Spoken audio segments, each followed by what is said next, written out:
Биз азыр жагымдуу музыкадан кийин эфирибизди улайбыз. Бизде дагы коногубуз бар.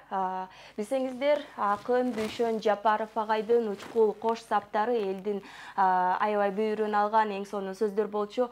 Калыңым жок, кааданы билбес надан бар, калыңым жок, каадан бар деген сонун саптар менен элге учкул сөздөр менен элдин көйгөйүн жеткире билген Дүйшөн агайдын уулу Эсенгул Дүйшөн уулу бизде конокто. Саламатсызбы? Кош келиптирсиз. Саламатсыз. Бул китепти сиз бастырып чыгардыңызбы? Ооба. Анан ушул айта кетсеңиз, бул китепти кантип бастырып калдыңыз? Кайсыл жылы бүттү басылып? Быйыл жакын эле чыгардык, бир ай тегереги болуп калды. Анан тигил ошо ырларын чогултуп, өзүнүн кичинекей эмеси бар болчу, дипломаты. Анан ошондон тигил ырларын таап чыгып, анан кийин мондай эки саптары көп экен. Анан ошону эме кылдык. Ошону чогултуп анан кийин өзүнүн кыялы бар болчу. Ушул менин эки саптарым көп, анан кийин ошону бир өзүнчө китеп кылып койсом да болот дегенде мурда бир айтчу да. Анан ошону эстеп анан кийин ушу эки саптардын өзүнчө китеп кылып чыгарып коеюн анда деп, анан кийин ушу кичинекей чөнтөк китеп кылып ошо жалаң эки саптарын чыгардым да. Бул агай атайын өзү топтоп кеткен ошо өзүнүн жалаң эки саптары да. Баягында эме айтып атпайбы? Кыялбек Урмамбетов үйгө келип, атам жөнүндө айтып калды эме деп. Бир күн Дүйшөн келди дейт эме деп дейт. Азыр узун ырды эч ким окубай калды. Азыр бир эле куплет жазыш керек экен. Бир куплет да көп болуп калат экен. Эки эле сап жазыш керек экен.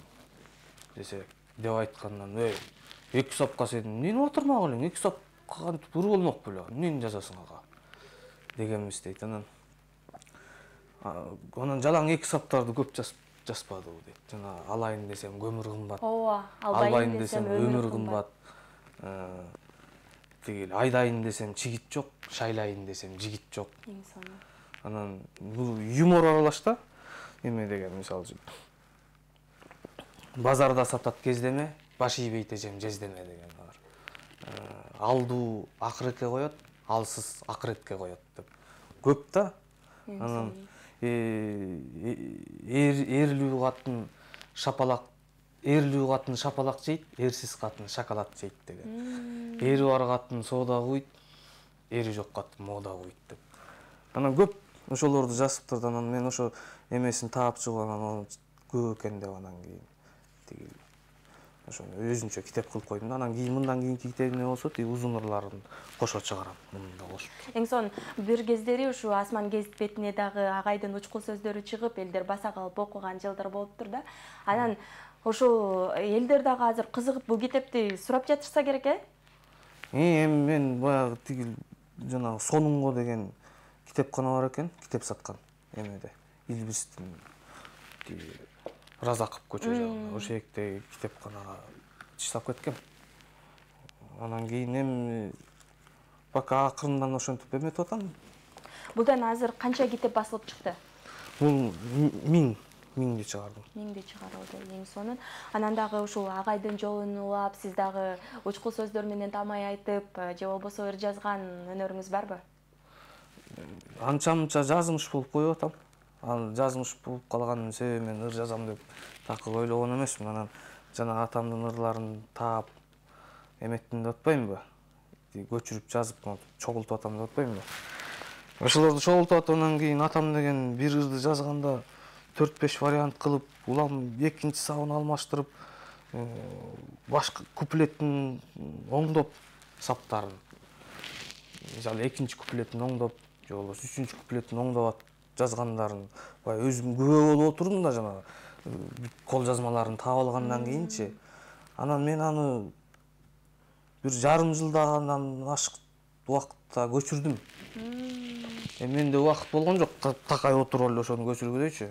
Өзүм сабак берем, анан кечинде бир 1-2 саат убакыт бөлүп атып, бир жарым жылча убакытта көчүрүп чыктым да. Анан кийин көчүрүп атсаң эле, жанагы бир ырды көчүрүп коесуң да. Анан издеп атсам, ошол ырды кайра таап алдым да. Ал жерде башкача жазылган, оңдолгон.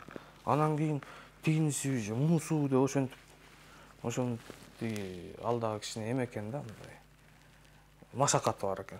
Жөн өр көчүргөн. Анан кийин ошентип атып, анан кийин бир күнү туруп жазгым келип кетти, жазып көрөйүнчү депчи. Баягы ошондой эмени окуп аткандан кийин жазгың келип баштайт экен да өзүң дагы. Жазып көрөйүнчү мен дагы деп анан кийин жазып антсем анан элдерге көргөзсөм анан жазсаң болчу да экен дешкенден анан анда санда жазып коюп турам ошо. Эң эмне тууралуу болду ошол жазган ырыңыз? Эми ар кандай? Эң биринчи жазган ырыңыз? Эң биринчи жазган ырым 30 жаш. Ошол биринчи жазган ырларымдан. Бир сап айтып бере аласызбы, бир куплет? Эсиңизде болсо. Мен жанагы эмемди айтып берейин. Кусалык деген ырымды жатка билем. Ошо атама жазгам. Аны бир 4-5 ай болуп калды го жазганыма. Жылуулук жок шум заман, жырткычтардай ырылдап, жүдөп турам араң жан, жүрөгүм ооруп, зырылдап. Туң уюк болгон көлөчек, туш тарабым караңгы, тушалуу болуп жазмышым, тура албай жатып каламбы. Оңолбой койдум эч эле, оңдосом деле катамды, сарбагышын сайраган сагындым байкуш атамды. Мээримин төгүп айланып, мен үчүн далай козголгон, артынан такай ээрчитип, атадан мурун дос болгон, арманга толо дүйнөнүн аргасын кантип табалык, кош бол атам алтыным, кош боласыл балалык. Кандай сонун ырсаптар. Анан ошол атам өлсөсүн, атамды тааныган, өлбөсүн деп сөз бекеринен айтылбаса керек. Дүшүн агайды тааныган адамдар дагы аябай бир агай жөнүндө эң сонун сөздөрүн айтып кетсе керек, агайдын ушул ырсаптарын, китеп жазып атканда кеңештерин айтып, колдоо көрсөткөндөр болдубу?